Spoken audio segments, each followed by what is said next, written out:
কইতাছে যে ভাই তোমার রাস্তাটা আমরা বড় করে দেব। কেমনে বড় করবাই?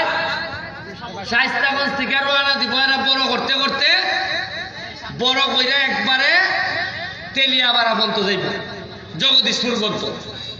এর মানে সাইনলেই নিব আপনার যে কষ্টটা আমরা আছেন, এই যে একটা সিএনজি প্রত্যেক দিনে মানুষ মরে, কারণ এই রাস্তা 40 বছর আগে যে যানবাহন আছে, 40 বছরে তো 10 ডাবল বাড়ছে যানবাহন, কিন্তু রাস্তায় 1 ইঞ্চিও বাড়ছে না।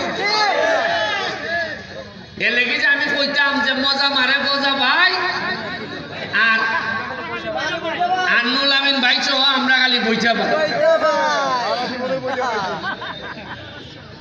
এই আইসে রাস্তা বড় হইতো, এখন সমস্যা দেখা দিছে। রাস্তা বড় হইতো, যেমন বাজার বড় করেন কেমনে,